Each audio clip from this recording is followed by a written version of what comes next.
Hello दोस्तों, आज की वीडियो में सभी दीदी भैया को मेरा नमस्ते। आज के वीडियो में आप सबको बताने वाले हैं बहुत ही महत्वपूर्ण जानकारी।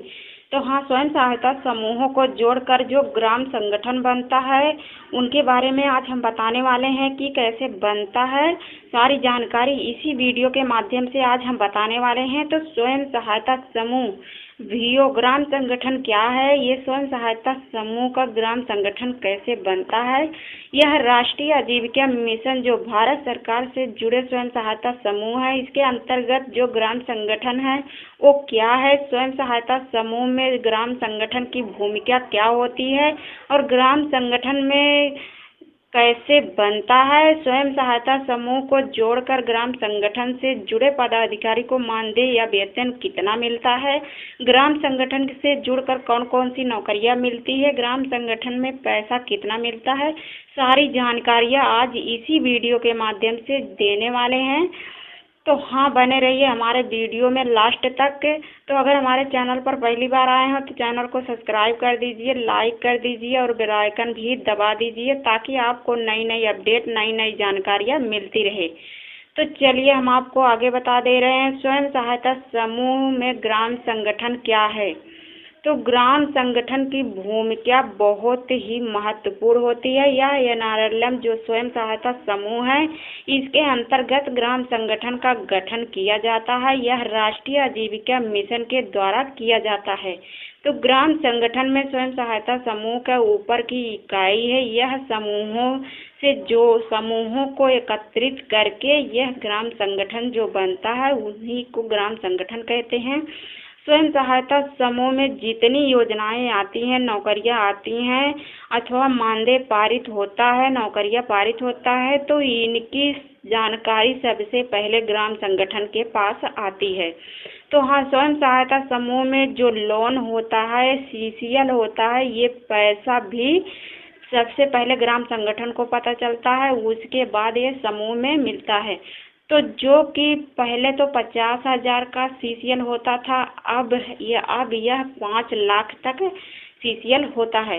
तो निकलवाने की सारी जिम्मेदारी ग्राम संगठन की होती है और समूह की महिलाएं जो सीसीएल का पैसा निकलवाने के बाद यदि वह जमा नहीं करती हैं तो सारी जिम्मेदारियां यह ग्राम संगठन की होती है। तो इसके प्रति वही उत्तरदायित्व होता है। ग्राम संगठन में स्वयं सहायता समूह की महिलाएं जो है समूह का संचालित करने का पूरी जानकारी देती हैं समूहों में। और ग्राम संगठन में वीओ कैसे बनता है, तो ग्राम संगठन का गठन राष्ट्रीय आजीविका मिशन भारत सरकार के द्वारा किया जाता है। ग्राम संगठन का पूरा कार्य या उसको बनाने के लिए पदाधिकारी जो होते हैं वह ब्लॉक स्तर पर कार्य करते हैं। जिन्हें बीएमएम के नाम से जाना जाता है उन्हें ब्लॉक मिशन मैनेजर भी कहा जाता है। तो ब्लॉक मिशन मैनेजर के नाम से भी जाना जाता है। इसके अलावा राष्ट्रीय आजीविका मिशन में जुड़ी अन्य पदाधिकारी जो गांव में स्वयं सहायता समूह के गठन का कार्य करते हैं, योजनाओं का क्रियान्वयन का कार्य देखते हैं, वह आजीविका मिशन अधिकारियों के द्वारा ग्राम संगठन का गठन किया जाता है। तो ग्राम संगठन का प्रतिबंध ये देखिए, आपको इमेज के टाइप में दिखा रहे हैं हम। आजीविका मिशन ब्लॉक स्तर पर पदाधिकारी का राष्ट्रीय आजीविका मिशन स्वयं सहायता समूह के लिए कार्य करते हैं। ग्राम संगठन में जाकर स्वयं सहायता समूह को चिन्हित करते हैं और ग्राम संगठन पंचायत जितने भी स्वयं सहायता समूह हैं, एक ग्राम पंचायत में जितने भी स्वयं सहायता समूह हैं सभी समूहों को एकत्रित करके बैठक की जाती है। इस बैठक को आम सभा या ग्राम सभा कहा जाता है। यह ग्राम संगठन का उत्तरदायित्व होता है। इनमें के पदाधिकारी जो अध्यक्ष होते हैं वही आम सभा लगवाते हैं। तो चलिए हम आगे भी इसकी जानकारियाँ देते रहेंगे, बताएंगे। ग्राम सभा की बैठक में जो संबंधित ग्राम पंचायत के प्रत्येक स्वयं सहायता समूह से 2 पढ़ी लिखी दीदियाँ होती हैं, महिलाएं होती हैं, उन्हें ग्राम संगठन में जोड़ा जाता है। अर्थात यदि किसी भी ग्राम पंचायत में 12 समूह हैं, 12 समूह चल रहे हैं, उनमें से 24 ग्राम संगठन से जुड़ेंगी तो हाँ, उनमें से समूह की 24 महिलाएं 24 समूह ग्राम संगठन से जुड़ेंगी। यह समूह स्वयं सहायता समूह जो है ग्राम संगठन में निम्नलिखित प्रमुख पदों का चयन किया जाता है और ग्राम संगठन से जुड़ने वाली महिलाओं का मुख्य पद भी दिया जाता है। तो हम आपको ये बता दे रहे हैं कि कौन कौन सा पद मिलता है ग्राम संगठन के अधिकारियों को। तो हाँ, इसमें 5 पदाधिकारी होते हैं। सबसे पहले अध्यक्ष, उसके बाद उपाध्यक्ष, सचिव, उप सचिव, कोषाध्यक्ष होते हैं। तो इतने पदाधिकारी होते हैं इनमें। तो जिन पदाधिकारियों का चयन ग्राम संगठन करता है और ग्राम संगठन इसका चयन करके पदाधिकारियों को आम सभा भी लगवाता है। तो आम सभा कौन लगवाता है? आम सभा महीने में एक बार लगती है। यह ग्राम संगठन का अध्यक्ष का कार्य होता है। यह अध्यक्ष ही आम सभा, जिन पदाधिकारियों का चयन ग्राम संगठन करता है वही आम सभा में लिया जाता है। तो हाँ, अध्यक्ष का काम होता है वह आम सभा लगवाएंगे। तो ग्राम संगठन के गठन के समय बुलाई गई जो बैठक होती है वह आम सभा सहमति के द्वारा इन पदाध्यक्षों का चयन किया जाता है। तो यह अध्यक्ष का कार्य होता है कि वह महीने में एक बार आम सभा लगवाए और वहाँ पर सारी जिम्मेदारियां ग्राम संगठन का अध्यक्ष देखरेख करता है। तो हाँ, ग्राम संगठन के सदस्य कैसे लें? तो ग्राम संगठन के सदस्यता कैसे लें? स्वयं सहायता समूह में जो ग्राम संगठन सदस्यता लेने के निम्नलिखित चरण है उनकी योग्यता को पूरा होना आवश्यक है। स्वयं सहायता समूह में संगठन का सदस्य लेने के लिए पात्रता के लिए समूह से जुड़े होना चाहिए। तो हाँ, यह ग्राम संगठन की अध्यक्षता या सदस्यता लेने के लिए वह पढ़ी लिखी होनी चाहिए और समूह में जुड़ी होनी चाहिए, तभी वह ग्राम संगठन में सदस्यता ले सकती है या पदाधिकारी बन सकती है। तो ग्राम संगठन की सदस्यता लेने के लिए आपको 10 का सदस्य शुल्क भुगतान करना होता है। तो इसमें 10 रुपये का शुल्क भी भुगतान किया जाता है। तो ग्राम संगठन के सदस्यता लेने के लिए समूह में 3 महीना अथवा 6 महीना पुराना होना चाहिए। तो हाँ, जो गांव में स्वयं सहायता समूह बने होते हैं उनमें 3 महीना या 6 महीने तक वह समूह में जुड़ी होना चाहिए और वह बचत भी करनी चाहिए, वह नियम का पालन भी करती होनी चाहिए, तभी वह सदस्यता ले सकती है ग्राम संगठन में। ग्राम संगठन की सदस्यता आप स्वयं सहायता समूह से जुड़ी होनी चाहिए और स्वयं सहायता से जुड़ी हुई महिला ही या दीदी ही ग्राम संगठन में सदस्यता ले सकती है। यह सदस्यता का योगदान है। तो यह ऐसे बनेंगी सदस्यता। अध्यक्ष का क्या कार्य है या उपाध्यक्ष का क्या कार्य है, हम इसमें इस वीडियो के माध्यम से आपको बताने वाले हैं आगे। तो चलिए बता दे रहे हैं। राष्ट्रीय आजीविका मिशन के तहत स्वयं सहायता समूह में ग्राम संगठन के गठन के बाद अध्यक्ष उपाध्यक्ष का कार्य उत्तरदायित्व इस प्रकार होता है। तो अध्यक्ष ग्राम सभा की बैठक का संचालन करेगा। वह आदेश देगा कि आज या फला तारीख को बैठक होगी। अध्यक्ष की उपस्थिति में यह उपाध्यक्ष भी उपस्थित होगा। वह दोनों ही बैठक का संचालित करेंगे। ये देखेंगे कि कौन से समूह का सदस्य आया है, कौन से समूह का सदस्य नहीं आया है, उपस्थिति हुई है कि नहीं हुई है, नियम का पालन हुआ है कि नहीं हुआ है, सारी देख रेख वह ग्राम संगठन का अध्यक्ष या उपाध्यक्ष करते हैं। तो अगर अध्यक्ष उपस्थित नहीं होते हैं तो उपाध्यक्ष उपस्थित होते हैं तो अध्यक्ष का कार्यभार उपाध्यक्ष संभालता है और वह उनके स्थान पर भी साइन भी करता है। तो अध्यक्ष और उपाध्यक्ष सभा में बनाई गई योजना के तहत पत्रों पर हस्ताक्षर भी करता है।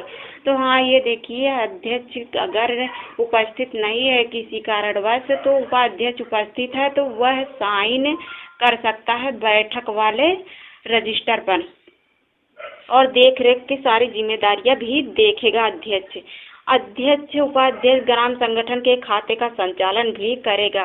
तो हाँ, जो ग्राम संगठन का संचालन करना होता है, समूहों का संचालन करना होता है, देख रेख करना होता है, तो अगर अध्यक्ष नहीं उपस्थित है तो उपाध्यक्ष की देखरेख में ये किया जाएगा। और दूसरा जो है वह उप सचिव या सचिव का कार्य उत्तरदायित्व क्या होता है ये भी हम आपको बताने वाले हैं। तो ग्राम संगठन की बैठक में भाग लेता है उप सचिव, और उप सचिव भी ग्राम संगठन की संपत्तियों की देखरेख भी करता है और लेखा जोखा भी करता है कि कितनी बचत हुई है, कितना अब पैसा लिया गया है, कितना निकालना है, कितना क्या, इससे क्या सारी जानकारियां या सारी संपत्तियों की देखरेख लेखा जोखा करती हैं सचिव या उप सचिव, दोनों की देखरेख में यह कार्य होता है। तो ग्राम संगठन के खाते का संचालन या पात्रता हस्ताक्षर करना होता है। तो यदि ग्राम संगठन की बैठक में या संचालन में अगर सचिव उपस्थित नहीं होता है तो उप सचिव उसके स्थान पर कार्य कर सकता है। तो निर्देश मंडल द्वारा यह तमाम कार्यों को पूरा करा जाता है या करना होता है। तो हाँ, निर्देशा मंडल के तमाम कार्यों को यह कार्य करेंगी सचिव उप सचिव भी दोनों मिलकर यह कार्य करेंगे। और जिस दिन सचिव उपस्थित नहीं होंगे, अगर उप सचिव उपस्थित होते हैं तो रजिस्टर की देखरेख या लेखा जोखा सारी काज का वही निर्णय लेंगे, वही कार्य करेंगे, लेकिन हाँ रजिस्टर पर वो साइन नहीं करेंगे या किसी भी चेक पर यह उप सचिव साइन नहीं करेगा। कोषाध्यक्ष का कार्य होता है, उसका उत्तरदायित्व होता है कि ग्राम संगठन का कोषाध्यक्ष के पद की नियुक्ति होती है या पदाधिकारी निम्नलिखित कार्य करता है, उसका उत्तरदायित्व बहुत ही महत्वपूर्ण, बहुत ही बड़ा होता है। तो ग्राम संगठन की बैठक में कोषाध्यक्ष भाग लेता है और ग्राम संगठन की बैठक में हुए कार्य योजनाओं का चर्चा हिसाब किताब सब कोषाध्यक्ष रखता है और जो भी बचत या बैलेंस होता है सारा हिसाब किताब कोषाध्यक्ष के पास होता है। तो ग्राम संगठन से संबंधित निधि का देखरेख होता है, जैसे इसमें जोखिम निवारण निधि आती है, ये बहुत प्रकार की निधियाँ आती हैं जिसकी देखरेख कोषाध्यक्ष रखती है और लेखा जोखा सचिव करता है। तो इसमें ग्राम संगठन से संबंधित निधि का देखरेख है और सामुदायिक निधि निवेश धनराशि का संग्रह भी करता है। तो जो भी सामुदायिक निधि आती है आपातकालीन या जले हुए या किसी दुर्घटना ग्रसित जो भी पैसा आता है इसकी देखरेख कोषाध्यक्ष करता है। तो स्वयं सहायता समूह में या ग्राम संगठन में जो ऋण वापसी होती है, जमा होती है या निकासी होती है, उसकी भी देखरेख कोषाध्यक्ष करती है। तो निर्देशक मंडल के अनुसार या ग्राम संगठन के जो मंडल है उसके अनुसार पूरा कार्य करना होता है और नियमों के हिसाब से पूरा कार्य करना होता है। तो ग्राम संगठन में लाभ क्या मिलते हैं, योजनाएं क्या मिलते हैं, ये भी हम आपको बताने वाले हैं। आजीविका मिशन के द्वारा असंगठित किए गए ग्राम संगठन में निम्नलिखित लाभ हम योजनाओं से प्राप्त करते हैं या योजनाओं से मिलती है।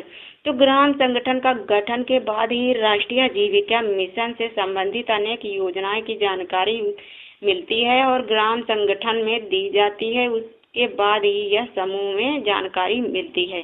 तो ग्राम संगठन इन योजनाओं की जानकारी वह समूहों में पहुंचाता है और समूह को योजना के बारे में जानकारी देना होता है, ग्राम संगठन का कार्य होता है। और ग्राम संगठन राष्ट्रीय आजीविका मिशन के अंतर्गत आने वाले समूहों को लाभकारी बनाता है, उन्हें योजनाएं भी दिलवाता है और जानकारी योजना जो भी लाभ होती है सारी प्रक्रिया समूह की महिलाओं को बताता है। तो ग्राम संगठन का बहुत ही महत्वपूर्ण स्थान है। ग्राम संगठन स्वयं सहायता समूह की महिलाओं को लघु उद्योग या उद्योग स्थापित करता है, लोन भी दिलाता है, ऋण के बारे में भी बताता है, जानकारी देता है और स्वयं सहायता समूह में जो गठन के बाद स्वयं सहायता समूह के लिए आने वाली योजनाएं हैं उनकी भी जानकारी ग्राम संगठन के जरिए ही मिलता है।